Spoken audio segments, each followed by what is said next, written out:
Hello friends, आज की class में हम क्लास 9th के एनसीईआरटी की प्रश्नावली 5.1 के क्वेश्चन नंबर 2 का डिस्कशन करेंगे, जिसमें क्वेश्चन नंबर 2 है कि निम्नलिखित पदों में से प्रत्येक की परिभाषा दीजिए। क्या इनके लिए कुछ ऐसे पद हैं जिन्हें परिभाषित करने की आवश्यकता है? वे क्या हैं और आप इन्हें कैसे परिभाषित कर पाएंगे? जैसे कि इसमें पहले दिया है समानांतर रेखा। समानांतर रेखा क्या होती है, पहले इसे हम समझेंगे। समानांतर रेखा की डेफिनेशन कुछ इस प्रकार से हम देंगे, जिसमें है कि किसी समतल में स्थित दो रेखाओं का नाम हमने ले रखा है यल तथा यम।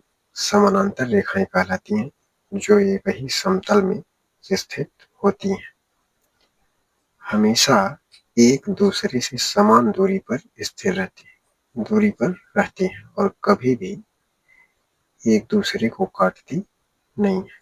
जैसा कि हमने चित्र में बना रखा है, यहाँ पर एक रेखा का नाम यल है और दूसरी रेखा का नाम यम है। अब इसमें आप देख सकते हैं, यहाँ पर हर एक दोनों रेखाओं के बीच दूरियां समान है। ये दोनों समानांतर रेखा है। अब इसी तरह से जो क्वेश्चन में दे रखा है दूसरा, लंब रेखा है कि लंब रेखाओं को हम कैसे परिभाषित कर सकते हैं। इसे आगे हम देखते हैं। लंब रेखाएं क्या होती है? लंब रेखाओं के बीच का कोण हमेशा 90 अंश होता है।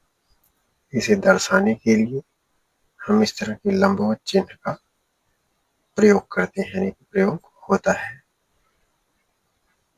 नेक्स्ट है रेखाखंड। अब रेखाखंड क्या होता है? तो रेखाखंड के लिए जैसे हमने रेखाखंड की परिभाषा कैसे देंगे? किसी रेखा यल, जैसे हमने एक रेखा ले रखा है जिसका नाम यल है, तो किसी रेखा यल पर दिए हुए दो बिंदुओं कैपिटल ए व कैपिटल बी को जोड़ने वाला खंड जिसके अंत्य बिंदु कैपिटल ए तथा बी हो, रेखाखंड ए बी कहलाता है। जैसा कि यहाँ चित्र में देख सकते हैं कि हमने एक रेखा ले रखा है जिसका नाम यल है। इसमें हमने दो बिंदु लिए हैं, एक बिंदु ए है, दूसरा बिंदु बी। तो बिंदु ए से लेकर बी तक की जो लाइन है इसे हम रेखा खंड कहते हैं। अब इसी तरह अगला जो क्वेश्चन में दे रखा है वो है वृत्त की त्रिज्या। वृत्त की त्रिज्या क्या होती है? वृत्त की त्रिज्या के लिए हम कहेंगे वृत्त के केंद्र से उसकी परिधि तक की दूरी को, वृत्त के केंद्र से परिधि तक की दूरी को वृत्त की त्रिज्या कहते हैं। इसे स्मॉल आर या कैपिटल आर से दर्शाते हैं। अब जैसे हमने यहाँ पर एक वृत्त बना लिया है, तो वृत्त के केंद्र से उसके परिधि तक की ये दूरी ही उसकी त्रिज्या कहलाती है। इसे स्मॉल आर या फिर कैपिटल आर से दिखा सकते हैं। अब इसी तरह से जो क्वेश्चन में आगे दे रखा है उसमें कहा है कि वर्ग क्या होता है? तो वर्ग की परिभाषा कुछ हम इस प्रकार देंगे। हमने वर्ग एक ज्यामितीय आकृति है जिसकी चारों भुजाएं बराबर लंबाई की होती हैं और सभी चारों आंतरिक कोण 90 अंश के होते हैं। हमने यहाँ पर ये चार भुजा ले रखी है जो कि बराबर लंबाइयां की है, A B, B C, C D और ए डी, और इनके आंतरिक कोण 90 अंश है और यह क्या है? वर्ग है। अब इसी तरह से अब हम नेक्स्ट क्वेश्चन पर चलेंगे, जो कि अगला क्वेश्चन है कि नीचे दी हुई दो अभिधारणाओं पर विचार कीजिए। पहली अवधारणा दे रखी, दो भिन्न बिंदु ए और बी दिए रहने पर एक तीसरा बिंदु सी ऐसा विद्यमान है जो ए और बी के बीच स्थित होता है। दूसरी अवधारणा दी हुई, यहाँ कम से कम ऐसे तीन बिंदु विद्यमान है कि वे एक रेखा पर स्थित नहीं है। अब इन अवधारणाओं से संबंधित नीचे कुछ प्रश्न शेष रखे हैं, देखते हैं क्या इन अवधारणाओं में कोई अपरिभाषित शब्द है? क्या वे अभिधारणाएं अविरोधी हैं? क्या वे यूक्लिड की अभिधारणाओं से प्राप्त होती हैं? स्पष्ट कीजिए। हम पहली अवधारणा पर विचार करते हैं, जिसमें कि पहली अवधारणा दिया हुआ है कि दो भिन्न बिंदु ए और बी दिए रहने पर एक तीसरा बिंदु सी ऐसा विद्यमान है जो ए और बी के बीच स्थित है। जैसे हमने दो बिंदु लिया, एक बिंदु का नाम रख दिया ए, दूसरे का बी, और इसके मध्य में मान लिया कि एक तीसरा बिंदु है सी। तो ये हो जाता है पहली अवधारणा के अनुसार, जो कि यहाँ दे रखा है।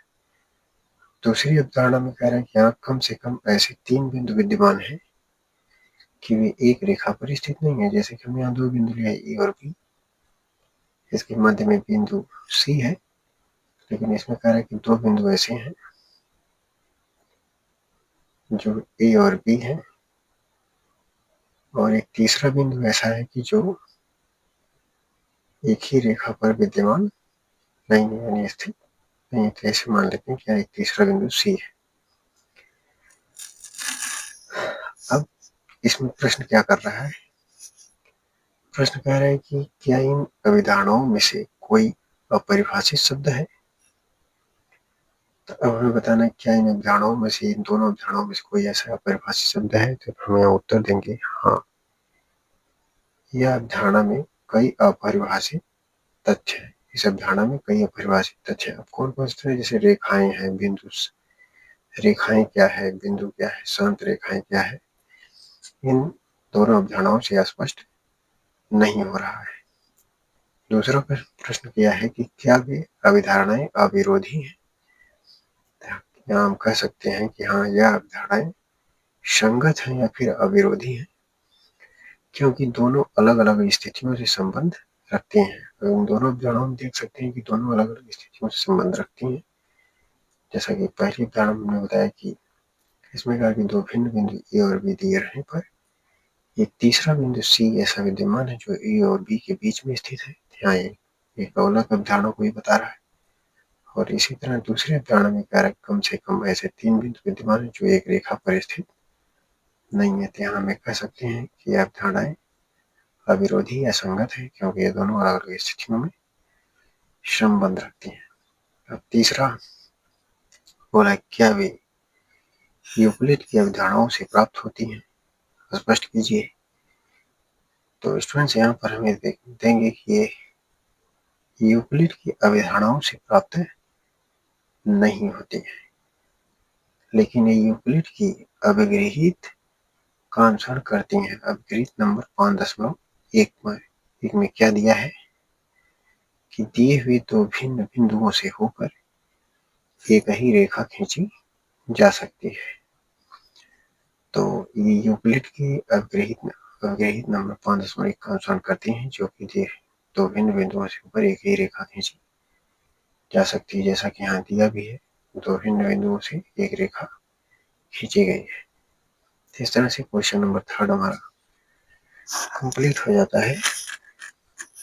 तो हम चलते हैं क्वेश्चन नंबर 4 पर, जो कि क्वेश्चन नंबर 4 है। यदि दो बिंदुओं ए और बी के बीच एक बिंदु सी ऐसा स्थित है, ए सी बराबर बी सी है, तो उसे देखिए कि ए सी बराबर 1/2 ए बी है। हम आकृति खींचकर इसे स्पष्ट कीजिए। तो हम यहाँ पर दो बिंदु लेते हैं। एक बिंदु का नाम रखा है ए, दूसरे का बी, और कह रहे हैं कि दो बिंदु ए और बी के बीच एक बिंदु सी ऐसा स्थित है। तो बीच में यहाँ कहीं सी मान लेते हैं।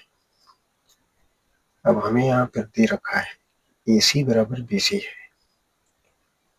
ए सी बराबर BC। हम यहाँ मान लेते हैं कि AC के बराबर BC। अब जैसा कि हमें पता है कि बराबरों में से बराबर जोड़ने पर हमें बराबर ही मिलता है। हमें हमें सिद्ध करना है कि AC बराबर 1/2 AB।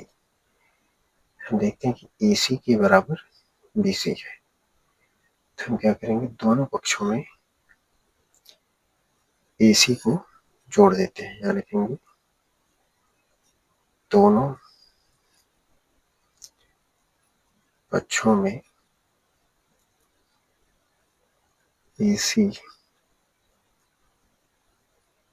जोड़ने पर, दोनों पक्षों में अगर AC जोड़ते हैं तो यहाँ मिल जाएगा AC प्लस का AC बराबर में आ जाएगा BC प्लस का AC।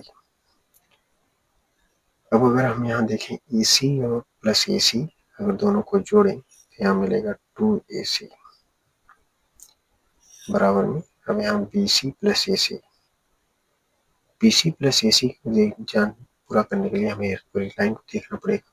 यहाँ से हम अगर देखें तो AC, पूरी लाइन AC और प्लस BC के बराबर एक पूरी लाइन AB हो जाए कि यानी इस पूरी की जगह पे हम क्या रख सकते हैं, AB रख सकते हैं। हम AB रख देंगे। अब इस तरह से हम AC की वैल्यू निकालेंगे तो AC इज इक्वल टू आ जाएगा, यहाँ डिवाइड यानी भाग में आ जाएगा 1/2 AB। इस तरह से जो दिया है हमारा कि AC is equal to 1/2 AB, ये पूर्णतः सिद्ध हो जाता है, तो हमारा सिद्ध हुआ। इस तरह से क्वेश्चन नंबर 4 भी हमारा कंप्लीट हो जाता है। हम चलते हैं क्वेश्चन नंबर 5 पर, जिसमें क्वेश्चन नंबर 5 में कह रहा है कि प्रश्न 4 में C रेखाखंड AB का मध्य बिंदु कहलाता है। जैसा कि प्रश्न 4 में हमने जो चित्र बनाया था कि उसमें AB का मध्य बिंदु C था, हमने यह चित्र बना रखा है, यहाँ AB का मध्य बिंदु C है। अब आगे कह रहा है कि सिद्ध कीजिए कि एक रेखाखंड का एक और केवल एक ही मध्य बिंदु होता है। तो हम यही मान लेते हैं कि एक बिंदु D है जो कि AB का मध्य बिंदु है। तो जैसा कि हमने पिछले सवाल में मान रखा था, हमने मानेंगे यहाँ पर कि माना AB रेखा के दो मध्य बिंदु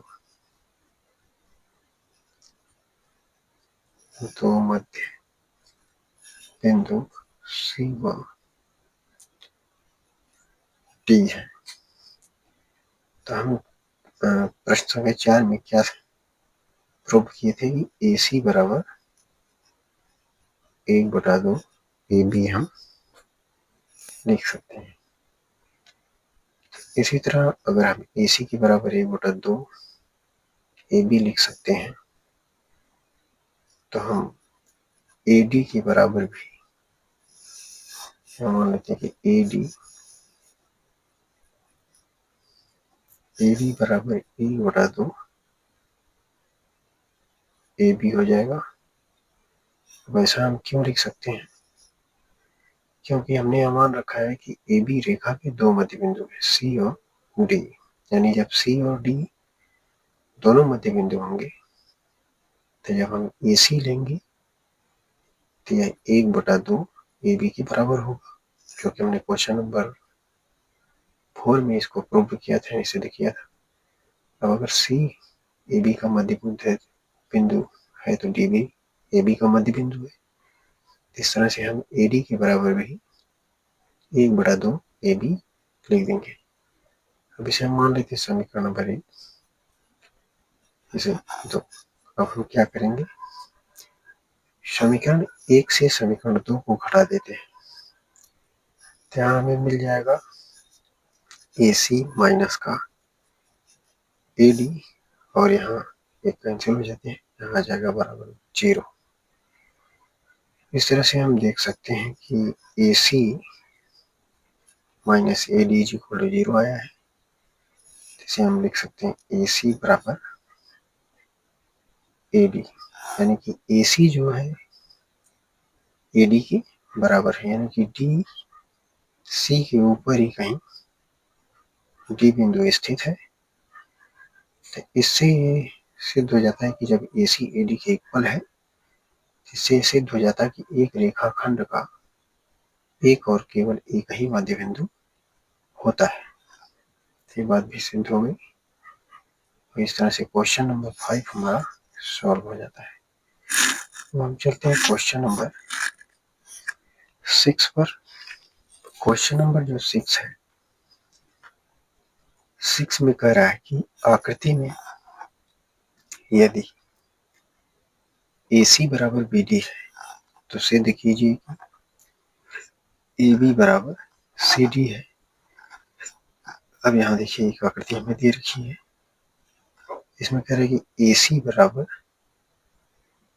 BD हमें दे रखा है और हमें सिद्ध करना है AB बराबर CD।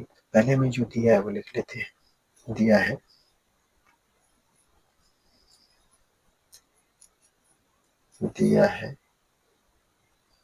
AC बराबर BD, AC के बराबर BD दिया है। तो अब हमें सिद्ध करना है AB बराबर CD। तो हम क्या करेंगे, बराबरों में से बराबर को हटाते हैं। हम बराबरों में से बराबर घटाने का मतलब यही हुआ कि AC और ABD, अगर इसमें से हम BC को माइनस कर दें दोनों पक्षों से, क्या लिखेंगे, दोनों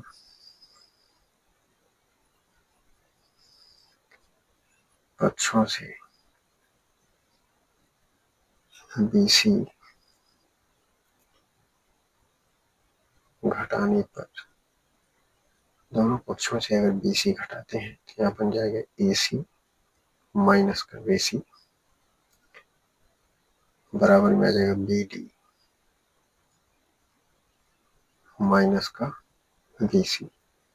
अब यहाँ देख सकते हैं आप कि AC में से हमने इस BC को घटा दिया और इधर BD में से इस BC को घटा दिया। यहाँ क्या बच जाएगा, AC माइनस का BC घटा, तो यहाँ आ गया AB बराबर, आगे मिला BD माइनस का BC किया, यहाँ आ गया CD। तो इस तरह से क्वेश्चन नंबर 6 भी हमारा सॉल्व हो जाता है और हमारा सिद्ध हो जाता है, यानी कि प्रूव हो चुका है। अब चलते हैं क्वेश्चन नंबर 7 पर, जो एक्सरसाइज का ये लास्ट क्वेश्चन है प्रश्नावली 5.1 का, जिसमें दे रखा है कि यूक्लिड की अवगृहीतों की सूची में दिया हुआ है कि अवगृहीत 5 एक सर्वव्यापी सत्य क्यों माना जाता है। ध्यान दीजिए कि यह प्रश्न 5वीं अवधारणा से संबंधित नहीं है। तो अब हमें यूक्लिड की अवगृहीतों में 5वीं सर्वव्यापी सत्य क्या, पहले ये देखना पड़ेगा 5 के अनुसार क्या है। यूक्लिड की अवगृहीत 5 के अनुसार क्या है, एक पूर्ण अपने भाग से बड़ा होता है, यानी एक पूर्ण अपने भाग से बड़ा होता है। तो जैसे हमने यहाँ पर एक पूर्ण यानी कि एक गोले गोले रखा है जो कि वृत्त है, इससे कटा हुआ हिस्सा मान लिया जो कि इस गोले का कटा हुआ भाग है। अब अगर इसको हम देखें तो हम कह सकते हैं कि ये अपने भाग से हमेशा क्या है, छोटा ही रहेगा, और ये जो इसका बड़ा हिस्सा गोला, ये जो गोला है हमेशा उससे अपने भाग से बड़ा ही रहेगा। तो इस अपवृत्त को एक सर्वव्यापी सत्य इसलिए माना जाता है क्योंकि विश्व के किसी भी भाग में किसी भी वस्तु के लिए यह सत्य होता है। तो हम आशा करते हैं कि आपको सारे क्वेश्चन समझ में आ गए होंगे। वीडियो को लाइक करें, चैनल सब्सक्राइब करें। धन्यवाद।